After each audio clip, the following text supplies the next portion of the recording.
Então, Jeremias capítulo 9, versículos 23 e 24. Deixe sua Bíblia aberta para nós acompanharmos e aproveitarmos a palavra do Senhor. Amém? Amém mesmo? Amém. A palavra do Senhor então nos diz: assim diz o Senhor, não se glorie o sábio na sua sabedoria, nem o forte na sua força, nem o rico nas suas riquezas. Mas o que se gloriar, glorie-se nisto, em me conhecer e saber que eu sou o Senhor, e faço misericórdia, juízo e justiça na terra, porque destas coisas me agrado, diz o Senhor. Vamos buscar ao Senhor mais uma vez, meus irmãos. Senhor Deus, nós queremos te louvar, te bendizer, Senhor, e te agradecer por tudo que o Senhor é e por tudo que o Senhor faz na nossa vida, Senhor. Nós acabamos de ler 2 versículos da Bíblia, Senhor, que são poderosíssimos e profundíssimos para trazer a nós um conhecimento, para esclarecer a nossa mente, para consolar o nosso coração, a fim, Senhor, de que a nossa fé esteja alicerçada somente em Jesus. Senhor, nos dá concentração nessa hora, elimina, Senhor, e repreende qualquer pensamento que nos impeça de perceber a Tua grandeza, Senhor, porque somos confortados por sabermos que o Senhor é um Deus soberano, que nos ama, que cuida de nós e que enviou o Seu Filho para morrer por nós. Ponha todos nós, ó Deus, em sintonia contigo, ponha todos nós em contato com o Espírito Santo de Deus nesta hora. Nós pedimos que seja assim, em Teu nome, Senhor Jesus. Amém. Meus irmãos queridos, eu usei uma palavra importante antes da gente ler o texto, que é a palavra maratonar. Essa palavra é uma palavra interessante porque ela descreve uma atitude de nós persistirmos no entendimento de alguma coisa de maneira constante, com o objetivo de se chegar a um determinado lugar. As competições, o atletismo é assim, as maratonas olímpicas são exatamente feitas com um propósito de vencer o cansaço rumo a um objetivo glorioso, que é chegar até o final de uma reta, cumprir uma missão. E assim o é na maratona da vida, e assim também quando queremos conhecer o nosso Deus. Conhecer a Deus não é apenas a gente obter na nossa vida uma ideia teórica a respeito de Deus, saber que Ele existe, saber que Ele gosta da gente, mas conhecer a Deus tem muito mais a ver com maratona, com praticar um relacionamento, com experimentar o Senhor nos dias maravilhosos da vida, onde o Senhor abençoa, cura, edifica, faz a gente prosperar, traz libertação para a nossa vida, mas também saber que o Senhor, que nos leva às grandes elevações, às montanhas da vida, também o Deus que habita nos vales estreitos, nos penhascos burrascosos, nos caminhos espinhosos pelos quais a gente passa na nossa vida. E esse é um grande teste de maratona, de persistência, de viver com Deus, de não ser seduzido por qualquer outra ideia que não proceda da palavra do Senhor, por ter o nosso coração e a nossa mente tão cativado por esse Deus, que tudo ao nosso redor se torna não apenas secundário, mas a gente é capaz de ler a vida com outras lentes e julgar o mundo e julgar a todas as coisas, não conforme os nossos critérios, mas conforme a santa lei do Senhor. Quando a gente lê qualquer livro da Bíblia, a gente tem que pensar dessa forma.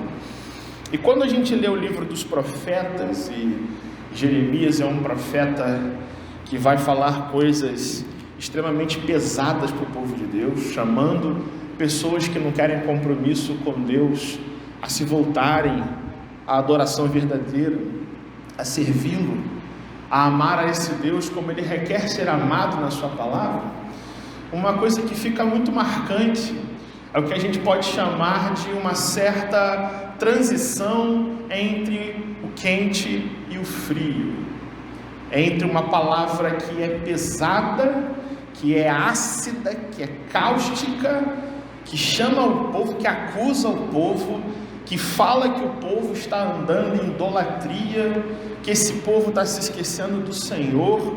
O profeta vai se energizando de exortação, e de repente o profeta vem com uma palavra que esfria as coisas, falando de conhecimento de Deus, falando que a força da gente não está com a gente mesmo, mas se a gente se voltar para Deus, quem sabe existe alguma esperança para a gente, quem sabe Ele não nos mude, quem sabe aquilo que a gente acha na nossa vida que está perdido, que não tem solução, esse Deus é a própria solução. Ele não apenas traz com Ele bênçãos, mas Ele é a própria bênção de quem crê. Profetas na Bíblia, como a gente sabe, não são politicamente corretos, não são seletores de mensagens, não são pessoas preocupadas com agradar os outros, contanto que eles sempre digam, assim diz o Senhor, contanto que a vida deles seja sempre dizer aquilo que Deus manda, trazendo exortações pesadas, mostrando a justiça desse Deus sobre a terra, e faz isso com uma certa dose até de cansaço, de estar esgotado de um povo que não quer saber de Deus. Mas logo em seguida a gente entra em alguns textos, o profeta Jeremias, para o profeta olhar para Deus, de repente, como o povo está perdido, mas existe chance para esse povo, existe oportunidade para esse povo. O povo é pecador, mas Deus não é pecador. O povo falha, o homem falha, o sacerdote falha, o pastor falha, as lideranças falham, mas se a esperança for o Senhor, nós estamos garantidos, porque esse Deus não é homem para que minta, e Ele jamais falhará naquilo que Ele prometeu para o seu povo na sua maravilhosa aliança. E se eu e você queremos conhecer a Deus, não nos contentando a sermos apenas pessoas que teorizam Deus, que especulam sobre Deus, que pensam em Deus, mas com pensamentos distantes, a gente precisa entender os seus atributos, entender as suas perfeições, entender quais são as qualidades desse Deus, muitas delas que parecem para nós serem ideias logicamente opostas. Deus é amor, mas Ele também é justiça. Deus é um Deus que está irado contra o pecado, que pune o pecado. É um Deus sério. Quando tem que julgar, Ele julga. Mas o seu grandioso prazer não é julgar, é ser misericordioso, é tratar com misericórdia aqueles que se voltam para Ele. É um Deus santo, santo, santo. Não existe pecado nesse Deus. Mas é também um Deus cheio de graça, cheio de oportunidades para a nossa vida, cheio de acolhimento para o pecador que se entrega a Ele, dizendo: Senhor, eu realmente não presto para nada, mas eu sei que o Senhor é santo, e um Deus bondoso, amoroso e gracioso. De tal forma, meus irmãos, que ninguém conhece a Deus realmente, a não ser se olhar para o que a palavra dele diz a respeito das suas santas perfeições, seus maravilhosos atributos. E Jeremias faz isso no livro dele. Ele vem martelando em cima do pecado do povo, nos 8 primeiros capítulos, dizendo: o pecado de Judá é idolatria, é crime, é assassinato, é injustiça social, é um povo que perverteu o culto do Senhor, é um povo que vai à casa de Deus para adorar, mas essa adoração não se reflete em atos de justiça, de bondade na vida, na relação com os outros. É um povo que se esqueceu do seu Deus. É um povo que está caminhando para a destruição, porque não está conhecendo ao Senhor. E Jeremias chega no capítulo 8 desse livro, totalmente exausto, totalmente cansado de falar. O profeta está saturado. A iniquidade do povo é grande. Se você ler o capítulo 8, a partir do versículo 18, por exemplo, ele vai dizer: a idolatria é marca desse povo. A sensação do profeta é que Deus não está no meio do seu povo. Jeremias vai olhar para a realidade do povo de Deus e vai usar palavras como tristeza, meu coração desfalece, nós não estamos salvos, eu estou de luto e o espanto se apoderou de mim. E ele entra no capítulo 9 com essa palavra enérgica, dizendo: a minha vontade é ter uma cabana no meio do deserto e sumir do meio desse povo, porque é um povo adúltero, é um povo traidor, é um povo que se esqueceu do seu Deus, é um povo mentiroso que avança de maldade em maldade, tudo porque não há conhecimento do Senhor. E o povo chamado por Deus à adoração se esqueceu do seu Deus. Jeremias, então, no auge da sua soda cáustica, ele vai dizer que o Senhor vai julgar o seu povo. A paciência de Deus está acabando. Deus vai depurar o seu povo, levantando choro e pranto na nação. Faltam 20 anos para a chegada de Nabucodonosor, da Babilônia, dos exércitos, de Jerusalém ser destruída e conquistada. E ele começa a profetizar, dizendo que vai ter crianças mortas nas ruas, que vai ter jovens e adolescentes mortos nas praças, tudo por causa do pecado. No versículo 22, por exemplo, ele chega no seu auge dizendo: assim diz o Senhor, os cadáveres dos homens jazerão como esterco sobre o campo, e cairão como gavela atrás do segador, e não há quem recolha.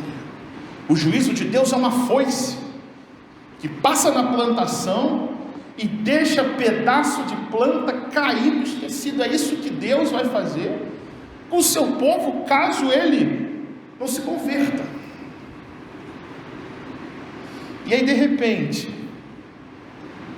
depois de proferir essa palavra enérgica, há uma transição do quente para o frio, há uma volta de um olhar para que o povo de Deus perceba que a sua única esperança só pode ser o próprio Deus, que não há salvação fora desse Deus, mas apenas dentro de uma revelação, de um relacionamento, de um conhecimento que provém dos atributos desse Deus. E no versículo 23, então, que a gente leu, ele diz: o Senhor manda dizer, assim diz o Senhor, não se glorie o sábio na sua sabedoria, não se glorie o forte na sua força, não se glorie o rico nas suas riquezas, mas aquele que se gloriar, glorie-se em conhecer o Senhor. Essa é uma palavra que é dita, meus irmãos, para pessoas que se esqueceram do seu Deus. Os sábios, os guerreiros, os mais ricos de Judá, não confiam mais no Senhor, mas sim nas suas próprias opiniões, nas suas próprias realizações e nas suas próprias finanças.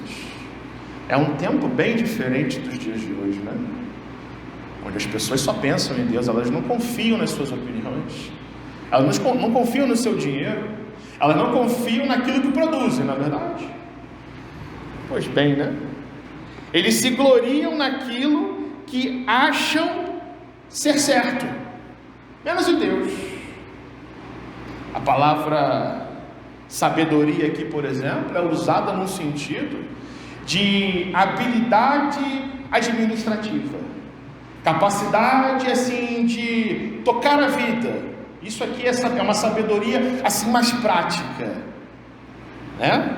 Força aqui é no sentido de valentia, de bravura, de bater no peito e dizer: eu sou mais eu posso, eu consigo, eu sou forte, eu sou corajoso, eu sou saudável, comigo ninguém pode. É nesse sentido. E riquezas no sentido de autossuficiência, de bens materiais, de tesouros terrenos. E o profeta vai exortar o povo de Deus dizendo que esse não é o jeito de Deus para a vida de vocês, vocês se gloriarem, vocês se alegrarem, vocês terem satisfação, confiança e segurança. Sejam vocês pessoas muito inteligentes, sejam vocês pessoas muito saudáveis, muito fortes, ou até pessoas muito ricas, abastadas na vida. Mas o jeito de Deus é outra coisa. Versículo 24: mas o que se gloriar, se você quer ter algum orgulho, se você quer ter alguma alegria, se você quer ter alguma satisfação na sua vida, glorie-se nisto que eu vou dizer agora, em me conhecer, em conhecer a Deus. Ou seja, em ser uma pessoa que não apenas acredita que Deus existe, não apenas ama o que Deus faz, mas que tem a mente esclarecida sobre quem Deus é. De ser uma pessoa que tem discernimento a respeito de Deus, de ser uma pessoa que conhece a Deus, sendo tomado pela palavra do Senhor. E uma vez tomado pela palavra do Senhor, você consegue olhar para o mundo com outros olhos e discerne as coisas de Deus. Se você quer se gloriar, glorie-se nisto, diz o profeta, em me conhecer, e não ter cabeça fraca, e não ser uma pessoa influenciável por qualquer outra ideia, pensamento, temática, filosofia ou ideologia, mas conhecer ao Senhor que se revela pela sua palavra. Diz mais o profeta: glorie-se em me conhecer. No versículo 24 ele também diz: e saber que eu sou o Senhor. Conhecer tão profundamente a Deus, que isso não fica só em teoria, mas isso leva a gente a crescer em intimidade, em comunhão com esse Deus, em experimentação do que esse Deus faz na vida, em amor a esse Deus. E isso leva a um reconhecimento humilde na vida. Eu sei que o Senhor é Deus, eu sei que Deus é o Senhor da minha vida. Ele é quem diz como a minha vida tem que ser, Ele que dita as minhas regras de vida, e não sou eu, nem a minha sabedoria, nem a minha força, nem o meu dinheiro, mas o próprio Senhor. E o profeta também aponta no verso 24 o que Deus faz: que eu sou o Senhor e eu faço misericórdia, juízo e justiça na terra.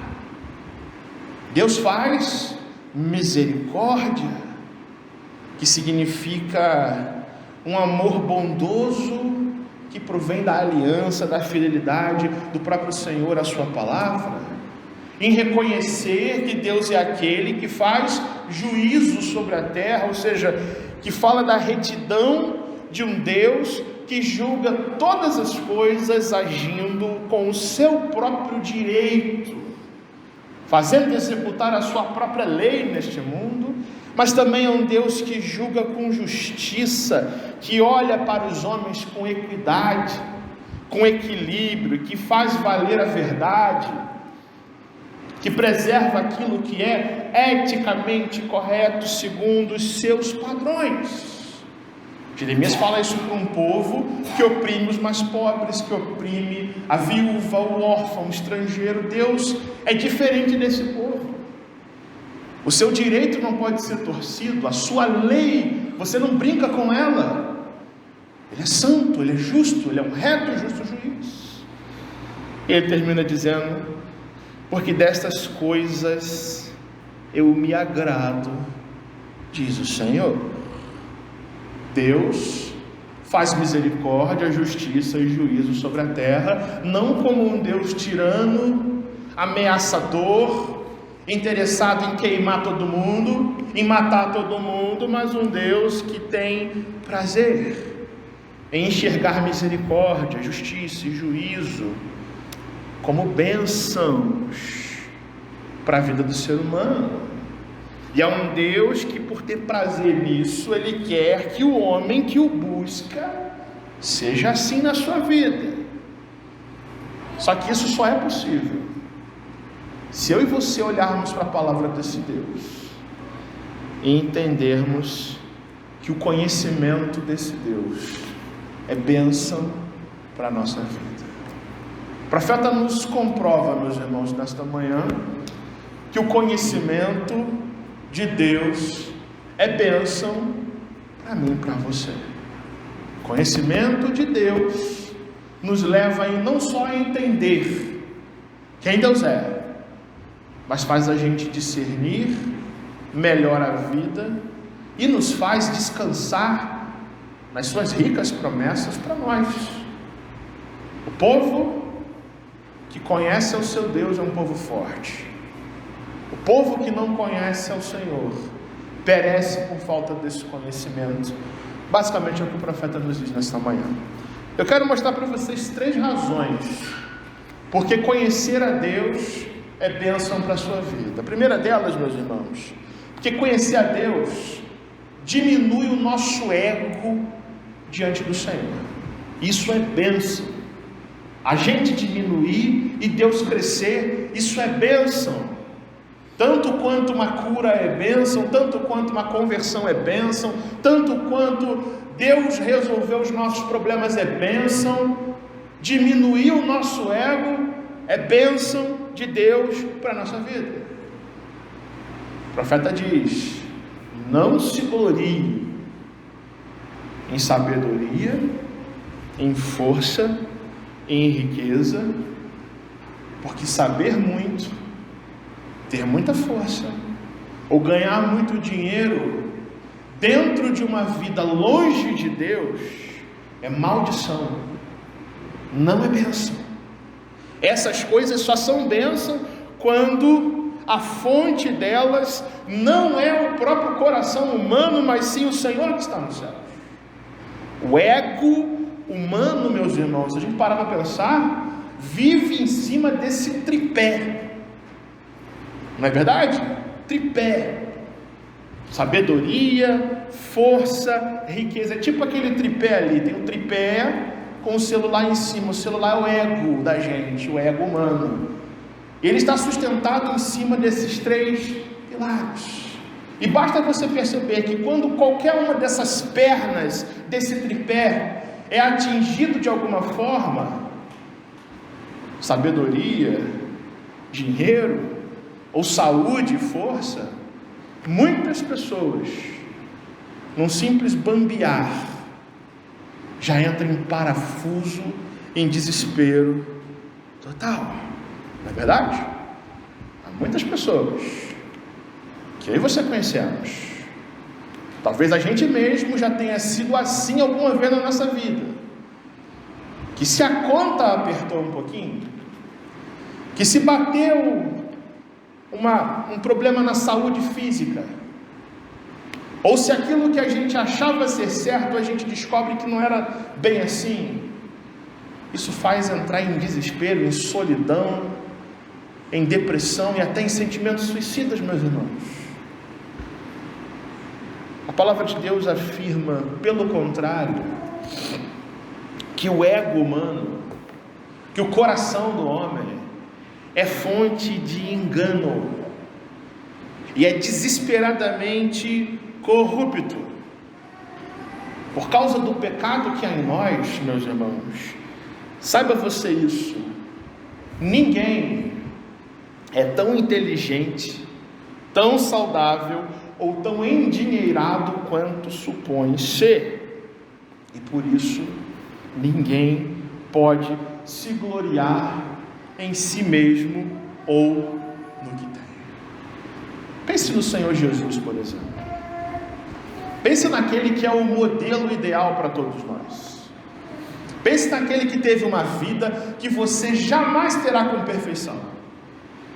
Jesus é aquele que, sendo não um sábio, mas sendo a própria verdade do Pai, ele não se gloriou nisso, mas se esvaziou de si mesmo. Jesus Cristo é aquele que, sendo o próprio Deus, portanto, todo-poderoso, todo cheio de força, ele se humilha tomando a forma de servo. Jesus Cristo, meu e seu Senhor, é aquele que, sendo rico, diz a palavra do Senhor, sendo rico, se fez pobre por amor a nós. E se eu e você queremos conhecer a Deus realmente, o que a gente mais precisa é de Jesus na nossa vida. Se você quer chegar a saber quem é o Pai que está nos céus, você não chega se você não andar nos caminhos do Filho. Se você não entender que Jesus Cristo foi aquele que não deu vazão ao seu próprio ego, que não se gloriou em ser sábio, em ser forte ou em ser rico, mas se esvaziou e se humilhou para morrer numa cruz por amor a mim e a você. Você conhece a Deus realmente? Preste atenção nesta pergunta: você conhece realmente ao seu Deus? Você conhece realmente o que Deus quer de você? Quais as virtudes que são premiadas pela palavra do Senhor? Você só vai conhecer, meu irmão e minha irmã, se hoje, pelo poder de Jesus Cristo na sua vida, o seu ego cair e Jesus Cristo crescer no seu coração. Para conhecer a Deus, nós precisamos de mais humildade. O ego precisa cair. Cristo precisa tomar conta da nossa mente, do nosso coração. A segunda razão por que conhecimento de Deus é bênção para a nossa vida, irmãos, é porque nos faz confiar somente no Senhor. Conhecimento de Deus, uma vez que a gente cresce nele, isso traz para nós uma confiança, meus irmãos, que se repousa somente nas verdades do Deus vivo. Então Jeremias nos diz, no versículo 24, se alguém quer se gloriar, se alguém quer ter satisfação, se alguém quer descansar o seu coração, que essa pessoa se dedique, busque, procure conhecer a esse Deus. Não é um conhecimento teórico, mas prático. Jeremias não está falando, meus irmãos, de nós nos apegarmos a ideias vagas, abstratas sobre Deus, mas sim de um conhecimento profundo, que vem da palavra do Senhor, e esse conhecimento traz segurança, descanso, confiança no Senhor, porque quem não conhece a Deus, coloca a sua confiança no quê? A gente está colocando a nossa confiança em alguma coisa, no dinheiro, na sabedoria, em Deus, em alguma coisa, a gente está colocando a nossa confiança. É uma decisão que chega a ser inevitável na nossa vida. Há pessoas que põem a sua confiança na fragilidade das suas relações. Há pessoas que põem a sua confiança em drogas, em bebida alcoólica, em ideologias, no bem-estar emocional, na situação do país.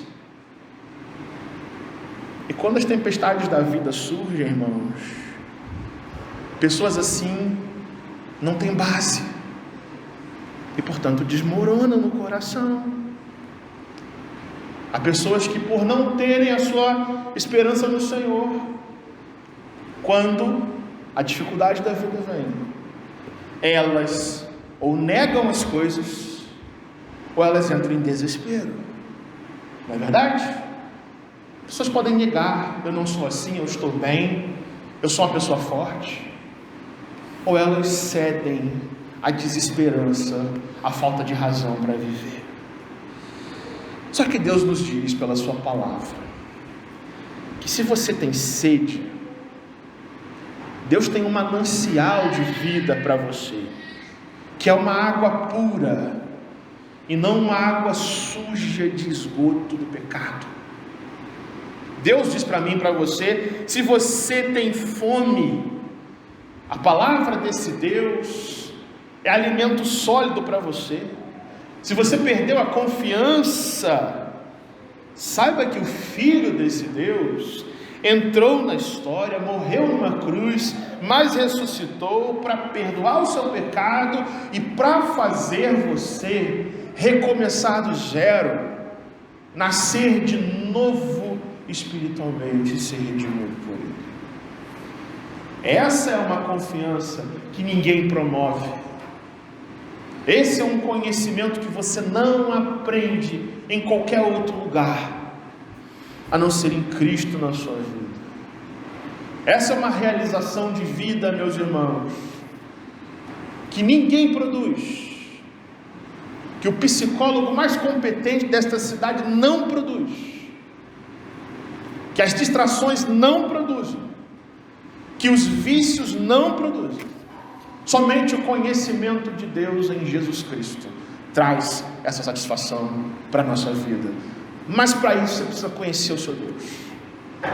Se você quer desfrutar dessa bênção, Deus chama você, Deus chama a mim a confiar nele e a conhecê-lo e confiar somente na vida que há em Jesus, na salvação que há em Jesus Cristo para nós.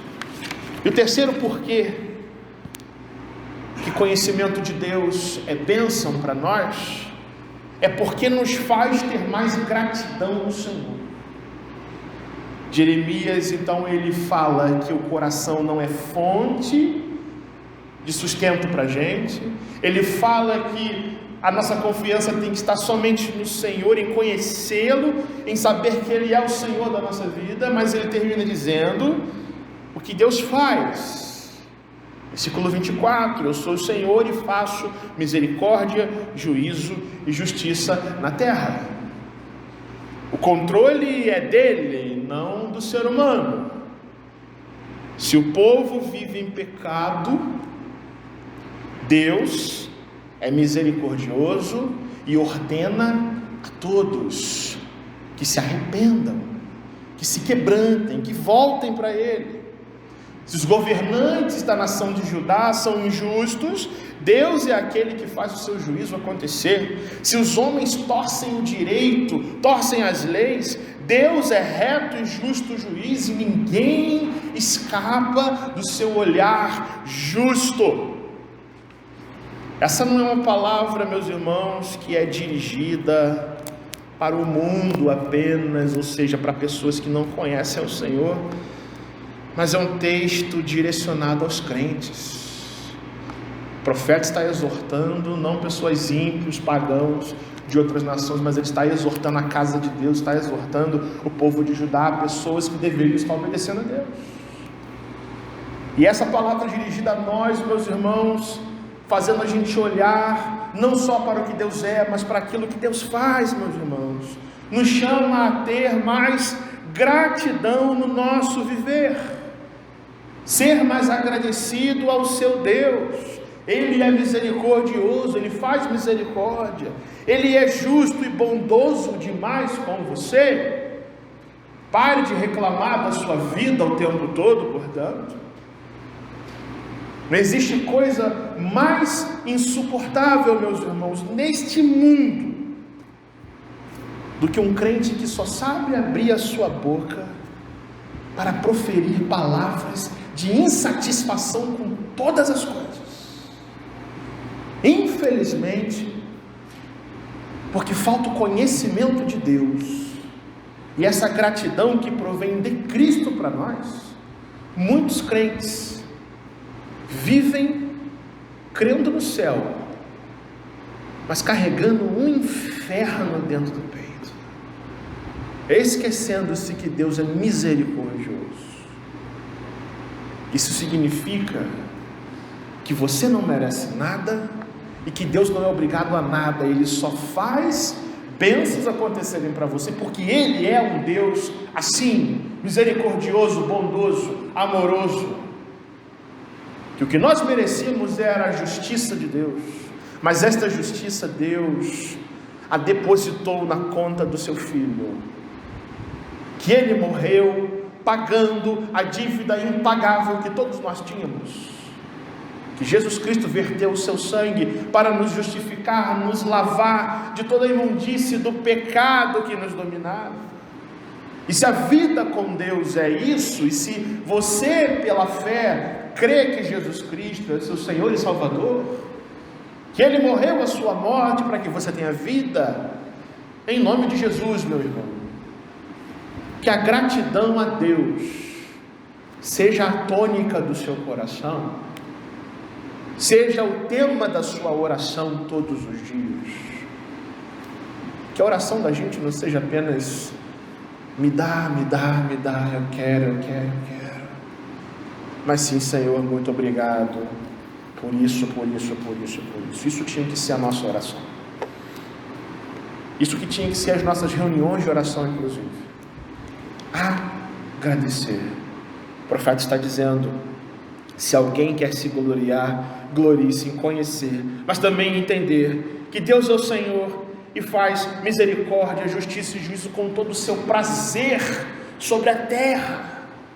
E se Deus é aquele, meu irmão, minha irmã, que faz a misericórdia acontecer, então Ele perdoa você, Ele faz você nascer de novo e já transformou a sua vida, o seu coração por meio de Cristo. Glorie-se no Senhor, portanto. Glorie-se em conhecê-lo. Glorie-se em ter uma vida mais agradecida. Aprenda a contar mais as suas bênçãos. E deixe a murmuração de lado. Porque Deus nos redimiu, nos salvou para a sua glória. E a sua glória só é vista em corações agradecidos que amam ao Senhor. Nesta manhã, meus irmãos, Deus nos chama a praticar tudo isso com 3 ordens concretas para nós. Se o conhecimento de Deus é bênção para mim e para você, tem 3 coisas que a gente precisa mudar nessa manhã, com a graça de Deus. Primeira delas, Deus manda a mim e a você: pare de ser uma pessoa orgulhosa. Deus é aquele que resiste aos soberbos, mas é o Deus que dá graça aos humildes. Seja uma pessoa, meu irmão e minha irmã, que sabe ouvir repreensão, quando a repreensão vem da palavra do Senhor para a sua vida. Não seja um crente melindroso com tudo, porque melindre, meu irmão, minha irmã, é arrogância e não agrada a Deus, é se gloriar no seu próprio ego. Seja uma pessoa humilde. Cristo precisa crescer e você diminuir na sua vida. Confesse a Deus o seu pecado. Todos nós pecamos, estamos destituídos dessa glória e só somos regenerados porque Jesus verteu o seu sangue para que ninguém se glorie em si mesmo, mas se glorie apenas em conhecer o Senhor. Segunda coisa que Deus manda, meu irmão, é você colocar a sua satisfação somente no Senhor. Põe a sua satisfação, veja, não é no Senhor, é somente no Senhor. Ele tem que ser suficiente. O algo a mais que Deus faz é acréscimo, é adição, que vem da graça desse Deus. Mas se tudo nos fosse tirado, Cristo seria suficiente para você continuar vivo. Cristo é a esperança que satisfaz nosso coração. Pessoas nos decepcionam, irmãos. O dinheiro acaba, mas o Deus que nós cremos é um Deus que jamais nos abandona. Cristo é aquele que jamais esquece de nós, porque morreu numa cruz e ressuscitou por amor a nós. E a terceira coisa que Deus quer de mim e de você é que você, em oração, aprenda a pedir perdão a Ele por todas as vezes que você foi ingrato com Ele. Reclamar de tudo é ser ingrato. E Deus manda você não viver nesse pecado terrível, porque Deus é aquele que em Cristo tem vida plena, vida que vale a pena de ser vivida para nós. Que Ele abençoe você, que Ele dê graça a você para viver assim para a glória dele. Vamos orar? Feche seus olhos.